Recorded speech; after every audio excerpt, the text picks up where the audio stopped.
السلام علیکم ورحمۃ اللہ وبرکاتہ۔ الحمد للہ رب العالمین والصلاة والسلام علی رسولہ الامین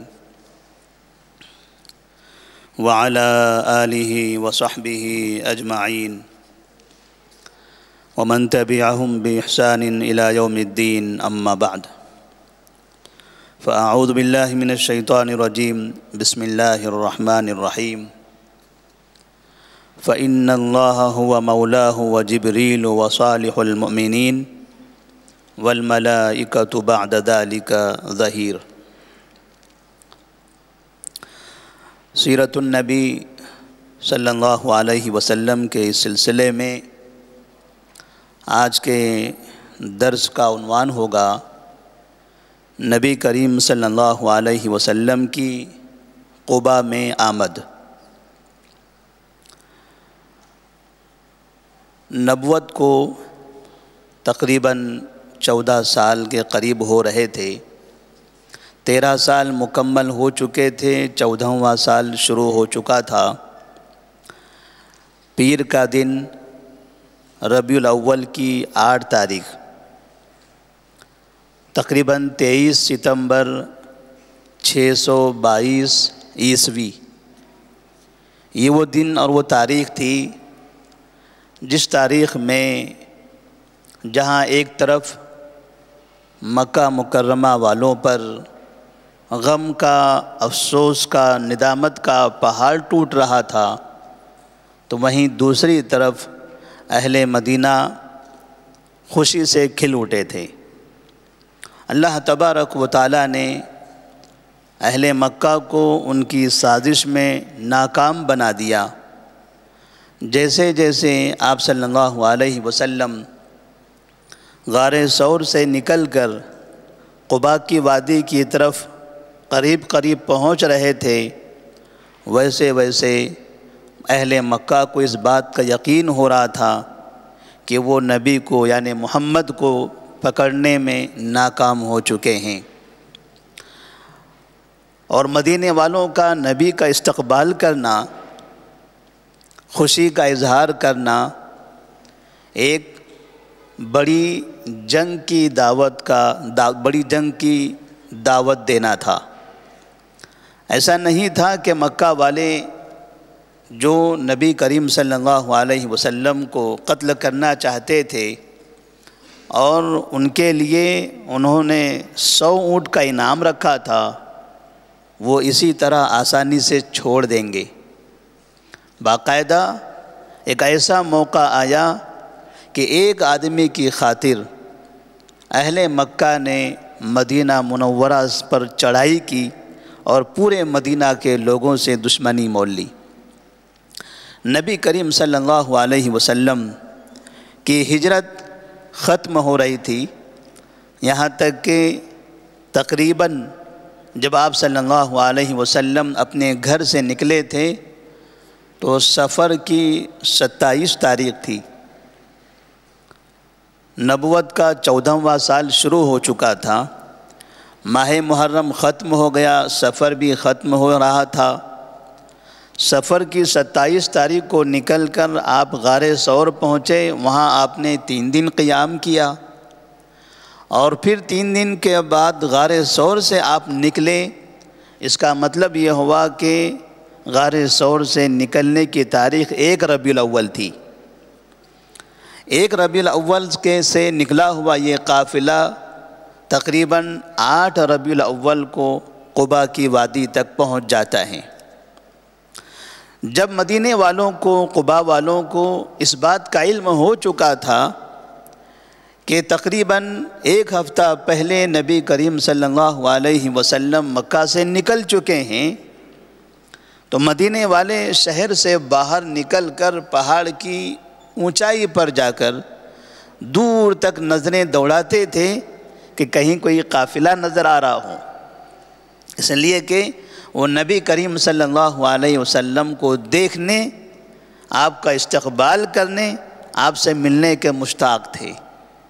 روزانہ وہ صبح نکلتے اور پہاڑ کی اونچائی پر جا کر کھڑے رہتے اور جس طرح سے پہلے ایک طریقہ ہوا کرتا تھا کہ آدمی اونچائی پر جاتا تھا اور اس طرح سے دور دور تک دیکھنے کی کوشش کرتا تھا، اہل مدینہ اسی طرح کوشش کرتے، اور جب شام کا وقت قریب آ جاتا، کوئی قافلہ نظر نہیں آتا تو اپنے گھروں کو واپس پلٹ جاتے۔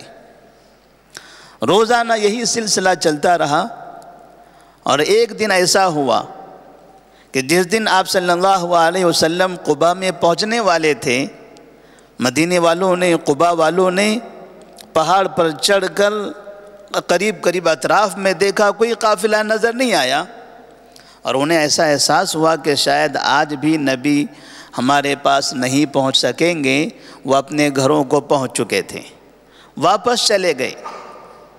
تھوڑی ہی دیر کے بعد ایک یہودی شخص، اسے ایک قافلہ مکہ کی جانب سے آتا ہوا نظر آتا ہے، اور اس نے محسوس کیا کہ ہو سکتا ہے یہ وہی قافلہ ہے جس قافلے کا مسلمان روزانہ انتظار کرتے تھے۔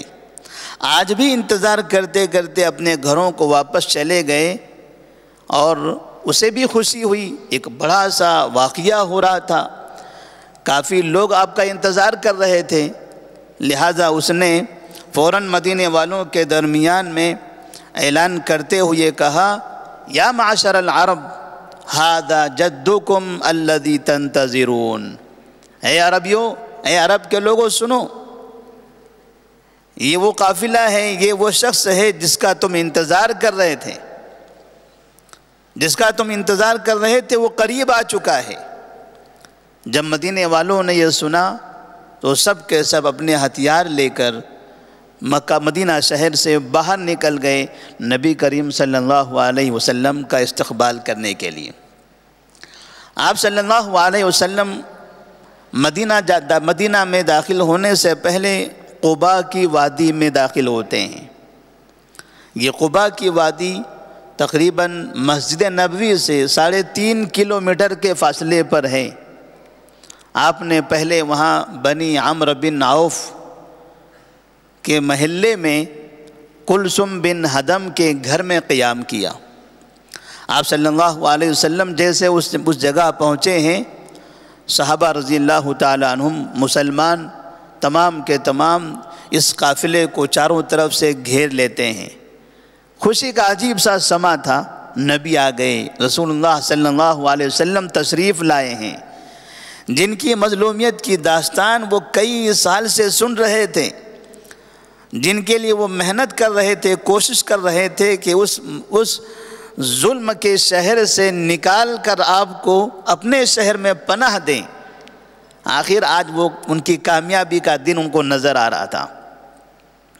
لہذا صحابہ رضی اللہ تعالیٰ عنہم آپ صلی اللہ علیہ وسلم کے اطراف میں احاطہ کیے ہوئے تھے، سب کے چہروں پر خوشی کا سما تھا، سب مسکرا رہے تھے، نبی کا استقبال کر رہے تھے۔ لیکن اس میں کچھ ایسے لوگ بھی تھے جنہوں نے ابھی تک نبی کو دیکھا ہی نہیں تھا۔ وہ مسلمان جو مدینہ میں رہ کر مسلمان ہوئے تھے، دوسروں کے ہاتھ پر انہوں نے اسلام قبول کیا تھا، وہ تو مکہ نہیں گئے، انہوں نے مکہ میں جا کر نبی سے ملاقات نہیں کی تھی۔ انہیں یہ نہیں سمجھ میں آ رہا تھا کہ یہ قافلہ ہے 3-4 لوگوں کا، اس میں نبی کون ہے؟ کچھ لوگ یہ سمجھتے تھے کہ ابوبکر نبی ہیں، لوگ ابوبکر صدیق رضی اللہ تعالیٰ عنہ کے پاس جاتے، انہیں سلام کرتے، ان کا استقبال کرتے، ان سے خوشی سے ملاقات کرتے، محسوس یہ کرتے کہ شاید یہی نبی ہیں۔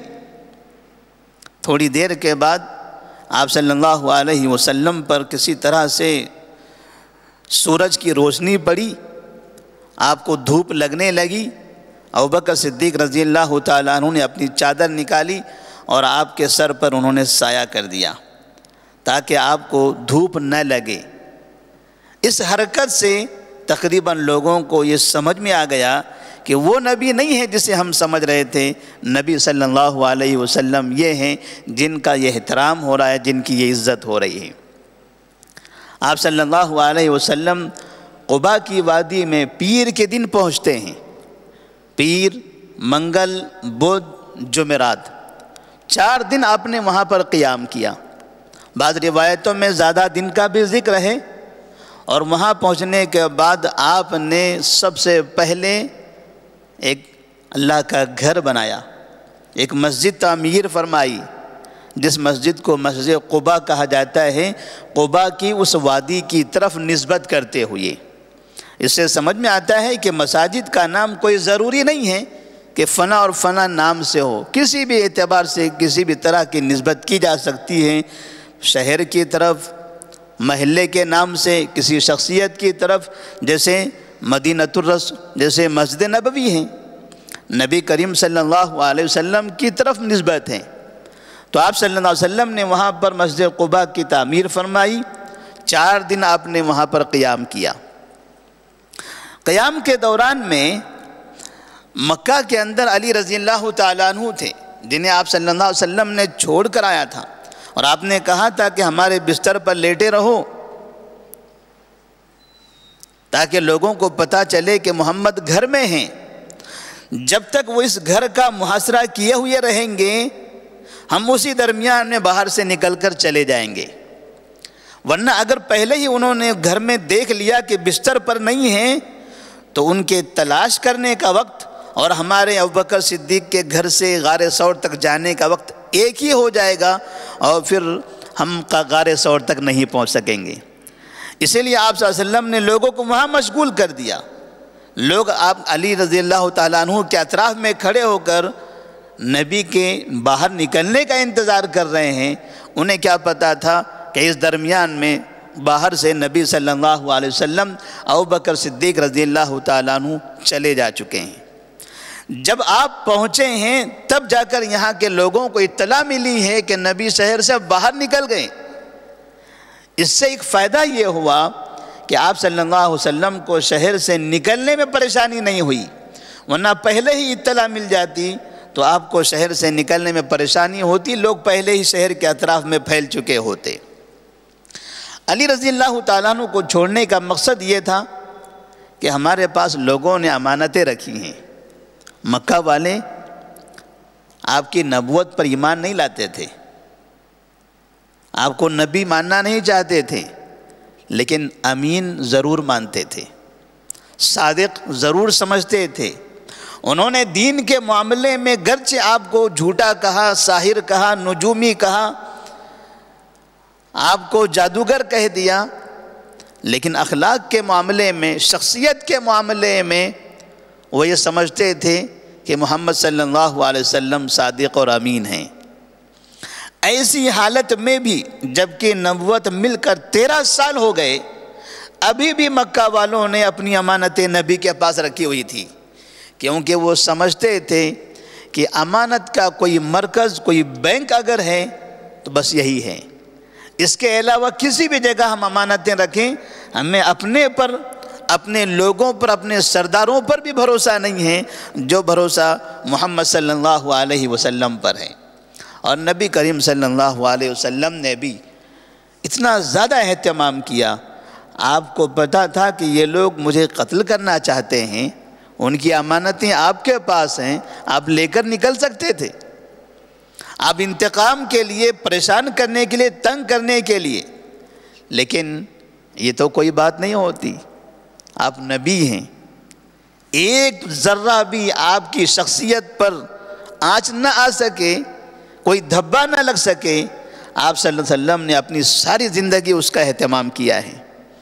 آپ جاتے ہوئے مکے والوں کو امانتیں واپس دینے کے لیے علی بن ابی طالب رضی اللہ تعالیٰ عنہ کو اپنے گھر میں روک لیا۔ علی رضی اللہ تعالیٰ عنہ جب نبی گھر سے نکل چکے تھے اس وقت سے لیکن تقریباً 3 دن تک مکہ میں رہے، انہوں نے لوگوں کی امانتیں واپس کر دی۔ انہیں نہیں پتہ ہے نبی کہاں ہیں، ابوبکر صدیق کہاں ہیں، وہ قافلہ کدھر ہیں۔ 3 دن تک وہ امانتیں واپس کرتے رہے، اور جیسے 3 دن مکمل ہو گئے وہ سیدھے وہاں سے پیدل مسجد قباء تک پہنچ گئے، قباء کی وادی تک۔ نبی صلی اللہ علیہ وسلم عبداللہ بن اریقط کے ساتھ، جو آپ کا رہنما تھا، جو راستہ دکھا رہا تھا، اس کی نگرانی میں آپ صلی اللہ علیہ وسلم الگ الگ راستوں سے ہوتے ہوئے قباء پہنچ رہے ہیں، اور علی رضی اللہ تعالیٰ عنہ پیدل ہی نبی صلی اللہ علیہ وسلم کا پیچھا کرتے ہوئے قباء کی وادی تک پہنچ گئے۔ علی رضی اللہ تعالیٰ عنہ کو جب آپ نے دیکھا آپ کو بڑی خوشی ہوئی، علی رضی اللہ تعالیٰ عنہ نے بھی راحت کی سانس لی۔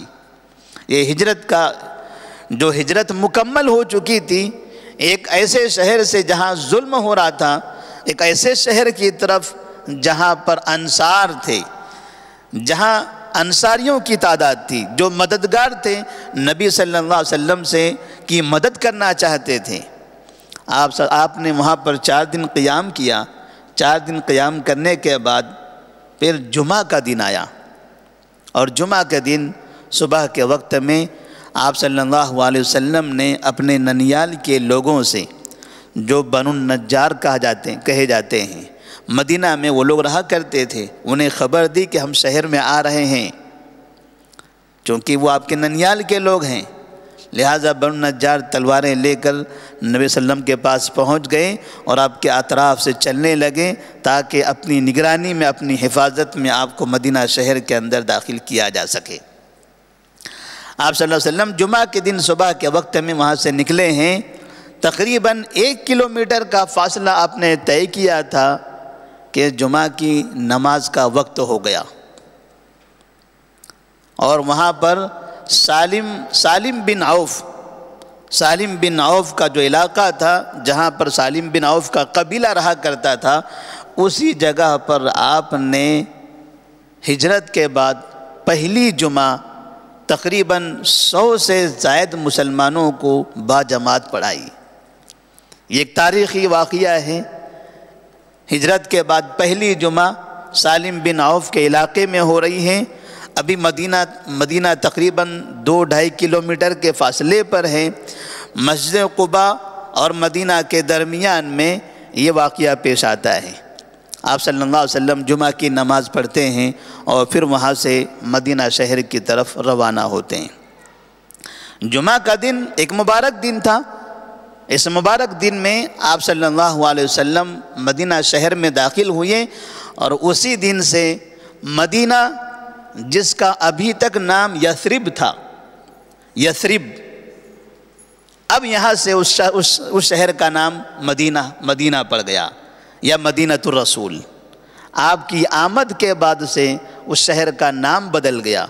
ابھی تک کے تاریخ میں یا لوگوں کے درمیان میں سب کے پاس یثرب نام سے اس کو پکارا جاتا تھا۔ جس دن آپ وہاں پہنچے ہیں اس دن سے اس شہر کا نام تبدیل ہو گیا، اور اس کا نام پڑ گیا مدینۃ الرسول صلی اللہ علیہ وسلم۔ اس طرح سے آپ صلی اللہ علیہ وسلم ہجرت کر کے کامیابی کے ساتھ مدینہ منورہ پہنچ گئے۔ اب یہاں سے ایک نئی زندگی کی شروعات ہوتی ہے۔ آپ کی زندگی کے 2 حصے اگر کیے جائیں، ایک زندگی وہ جو مکے کی ہیں اور دوسری وہ جو مدینے کی ہیں، دونوں بھی اپنی اپنی اہمیت کے حامل ہیں۔ ایک جگہ آپ نے بڑی ہمت کے ساتھ، بڑی جرات کے ساتھ، بڑے صبر کے ساتھ اسلام پر قائم رہ کر لوگوں کو اسلام کی دعوت دی، لوگوں کے درمیان اسلام کا پیغام پہنچایا، یہ بتایا کہ ہر اچھے کام کی ابتدا میں تکلیف ہوتی ہے۔ اچھے کام کی شروعات میں تکلیف ہوگی۔ آپ کام شروع کرو گے، لوگ آپ کی مخالفت کریں گے۔ جب آپ کو یہ یقین ہو کہ آپ اچھا کام کر رہے ہو تو لوگوں کی زبانوں سے، لوگوں کی انگلیوں سے بچتے ہوئے اپنے خیر کے راستے پر آگے بڑھتے چلے جاؤ۔ جو مخالفت کر رہے ہیں، ایک دن ایسا آئے گا کہ جب یہ اچھے کام کی روح ان کے جسم کے اندر داخل ہوگی، وہ بھی آپ کے اس خیر کے کام میں مددگار بنیں گے۔ اور یہی ہوا نبی صلی اللہ علیہ وسلم کے ساتھ، کہ بعد میں یہی اہل مکہ اسلام کے داعی بن گئے، ساری دنیا میں انہوں نے اسلام پھیلایا۔ اسی طرح سے آپ صلی اللہ علیہ وسلم جب قباء کی وادی میں پہنچتے ہیں تو سب سے پہلا کام آپ نے مسجد کی تعمیر کا کیا، اور یہی کام مدینہ پہنچنے کے بعد بھی کیا۔ یہ درس ہے مسلمانوں کے لیے کہ مسلمان کسی بھی جگہ، کسی بھی نئے علاقے میں رہتے ہوں، اپنے گھروں کی تعمیر کر رہے ہوں، پلاٹنگ کر رہے ہوں، جگہ لے رہے ہوں، سب سے پہلے وہاں مسجد کی تعمیر ہونی چاہیے۔ ہم نے کئی ایسے محلے دیکھے ہیں جہاں مسلمانوں کی کثرت ہے لیکن دور دور تک مسجد نظر نہیں آتی۔ آپ ان سے جا کر پوچھئے نماز کہاں پڑھتے ہو؟ کہتے ہیں نہیں، کوئی جگہ ہی نہیں ہے۔ پھر مسجد 5 کلومیٹر دور ہے، جمعہ کے دن ہم جاتے ہیں، ہم جمعہ کے دن وہ نماز پڑھنے کے لیے جاتے ہیں۔ اگر 1 سال ہوا ہے تو روزانہ 5 نمازیں بغیر جماعت کے ہو رہی ہیں۔ 1 سال 365 دن کے اگر 5 نمازوں کا حساب لیا جائے تو کتنی نمازیں ان کے فوت ہو رہی ہیں۔ بڑے جو عقل مند ہیں، جنہیں ہوش ہے، جو سمجھدار ہیں، جو نماز پڑھا کرتے تھے، ان کی نمازیں چھوٹ رہی ہیں۔ جو بچے ہیں، جو موقع ملنے پر پڑھا کرتے تھے، ان کی نمازوں کا کیا عالم ہوگا۔ اور یہ ایسے افراد جو مسلمان خود ہوتے ہیں، مسلمانوں کی زمینیں ہوتی ہیں، پلاٹ بیچنے والے مسلمان ہوتے ہیں، وہ بھی اس بات کا اہتمام نہیں کرتے کہ ہم نے اس علاقے میں 50 پلاٹ نکالے ہیں تو کم سے کم 1 پلاٹ مسجد کے لیے رکھیں۔ وہ پلاٹ بھی وہ بیچنے کے لیے رکھتے ہیں، ان کو مسجد کا احساس نہیں ہوتا، شعور نہیں ہوتا۔ کم سے کم خود نہ دیں لوگوں کو، یہ تو کہہ سکیں مسلمانوں سے کہ دیکھیے ہم یہ جب زمین بیچ رہے ہیں، یہاں ایک ایسی اچھی بہترین جگہ ہے، ہم یہ چاہتے ہیں کہ آپ لوگ جو لوگ یہاں پلاٹ خرید رہے ہیں، آپ لوگ سب مل کر یہ پلاٹ مسجد کے لیے خرید لیں۔ ہمیں کمانا ہے، ہم کمائیں گے، لیکن کم سے کم صحیح رہنمائی تو کریں گے۔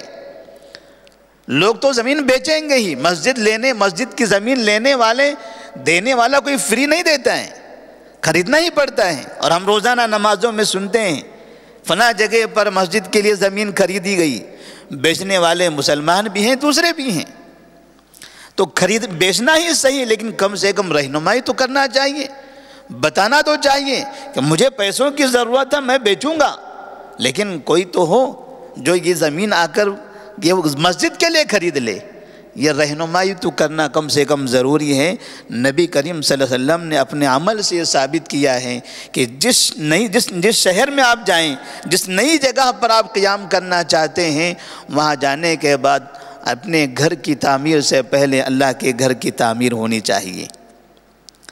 قباء میں آپ نے اپنا گھر نہیں بنایا، اللہ کا گھر بنا دیا، آپ مدینہ چلے گئے، آج تک کہ مسجد قباء میں لوگ نماز پڑھ رہے ہیں۔ جب مدینہ آپ پہنچے ہیں، وہاں جانے کے بعد اپنی بیویوں کے لیے گھر نہیں بنائے، ابو ایوب انصاری رضی اللہ تعالیٰ عنہ کے گھر میں مہمان بن کر آپ رہیں، اور اسی مہمانی میں آپ نے مسجد نبوی تعمیر کی تھی۔ بعد میں آپ نے اپنے گھروں کو تعمیر کیا۔ یہ اللہ کے گھروں کی تعمیر کی اہمیت سمجھ میں آتی ہے۔ نبی کریم صلی اللہ علیہ وسلم نے اپنے اس عمل سے یہ پیغام دیا۔ اسی طرح ہجرت کرنے والے لوگ جو ہجرت کر کے کسی علاقے سے نکل کر چلے جاتے ہیں، عام طور پر یہ دیکھا جاتا ہے کہ وہ صرف اپنے خیمے بنانے میں مصروف ہوتے ہیں۔ انہیں کسی ایک خیمے کو مسجد کے لیے خاص کرنے کی توفیق نہیں ہوتی۔ تمام کے تمام خیمے یہ لوگوں کے گھر ہوتے ہیں، اور ان سے پوچھا جائے اس درمیان میں مسجد کہاں ہے تو کہتے ہیں وہ مسجد وہ محلے میں ہے، ہم لوگ وہاں جا کر نماز پڑھتے ہیں۔ یہ سب باہر سے نئے لوگ آئے ہوئے ہیں، اگر انہی کے درمیان میں ایک خیمہ مسجد کے لیے خاص کر دیا جائے تو یہ لوگ آپس میں مسجد کے اندر جمع ہوں گے، ایک مبارک ماحول ہوگا، اللہ تبارک و تعالیٰ اس کی برکت سے ان کی زندگی میں آسانیاں پیدا کرے گا۔ بعض ایسے علاقے ہیں جہاں پر گھر بن چکے ہیں، مسلمان آباد ہو چکے ہیں، وہاں کوئی خالی زمین نہیں ہے کہ مسجد کے لیے خریدی جائے۔ اب لوگ پریشان ہیں کہ زمین نہیں ہے، مسجد نہیں ہے، تو ایسی صورت میں مسجد کا انتظام کیسے کیا جائے گا؟ اللہ تبارک و تعالیٰ نے ہر چیز کے لیے راستے بنا رکھے ہیں۔ اللہ کی عبادت کے لیے اتنی سہولتیں اللہ تبارک و تعالیٰ نے دی ہیں۔ اگر آپ کے پاس آپ کو محسوس ہو رہا ہے کہ یہ فلاں محلہ ہے، 1 انچ بھی زمین یہاں پر بیچی نہیں جا رہی ہے، مسجد کے لیے کوئی زمین دینے تیار نہیں ہے، یا کوئی زمین ہے ہی نہیں، تو ایسی صورت میں مسلمان اپنی بلڈنگوں میں کوئی ایک ہال متعین کر لیں کہ یہ حال یہ فرسٹ فلور پر، گراؤنڈ فلور پر، سیکنڈ پر، تھرڈ پر یا ٹیرس پر کسی بھی جگہ پر ایک حال متعین کر لیں کہ یہ ہمارا آج سے مصلی ہوگا، یہ ہمارا آج سے مصلی ہوگا۔ جب تک کہ کسی مسجد کی تعمیر کا انتظام نہیں ہو جاتا تب تک کہ اس مصلی میں ہم نماز کا اہتمام کریں گے۔ 5 وقت کی باجماعت نماز یہاں پڑھی جائے گی، یہاں مؤذن صاحب بھی ہوں گے، امام صاحب بھی ہوں گے، خطیب صاحب بھی ہوں گے، یہاں مکتب بھی ہوگا، بچوں کو قرآن بھی پڑھایا جائے گا، دینی تعلیم بھی سکھائی جائے گی۔ اور اگر اس سے زیادہ ممکن ہو تو ایک فلیٹ خرید لیا جائے جس میں کئی کمرے ہوتے ہیں، کئی حمامات ہوتے ہیں، درمیان سے سارے کمروں کو ہٹا کر، ان کی دیواروں کو ہٹا کر پورا ایک ہال بنا دیا جائے، اور وہ ہال قیامت تک کے لیے مسجد کے لیے منتخب کر دیا جائے کہ فلاں بلڈنگ میں فلاں فلور پر فلاں جگہ پر ایک ہماری مسجد ہے۔ اگر یہ بلڈنگ 50 سال رہے گی تو وہ مسجد بھی 50 سال تک رہے گی۔ 50 سال کے بعد جب یہ ٹوٹے گی پھر نئے سرے سے بنے گی، تو جن کے گھر بننے ہیں اسی درمیان میں دوبارہ وہ مسجد بھی تعمیر ہونی ہے۔ مسجد کی جگہ اس میں ہے، جیسے میرا گھر ہے وہ دوبارہ بنے گا ٹوٹنے کے بعد، آپ کا گھر ہے وہ دوبارہ بننے والا ہے، اللہ کا گھر ہے وہ بھی دوبارہ بننے والا ہے۔ تو اس طرح سے یہ کوئی ضروری نہیں ہے کہ اس کے اوپر کوئی نہیں ہونا چاہیے، اس کے نیچے کوئی نہیں ہونا چاہیے، مسجد کے دائیں بائیں فنا نہیں ہونا چاہیے، ایسی کوئی شرط نہیں ہے۔ اگر ایسے حالات ہوں تو 5 منزلے کی بلڈنگ میں سیکنڈ منزلے پر بھی آپ کی مسجد ہو سکتی ہے۔ اللہ تبارک و تعالیٰ نے یہ تمام مواقع ہمیں فراہم فرمائے ہیں۔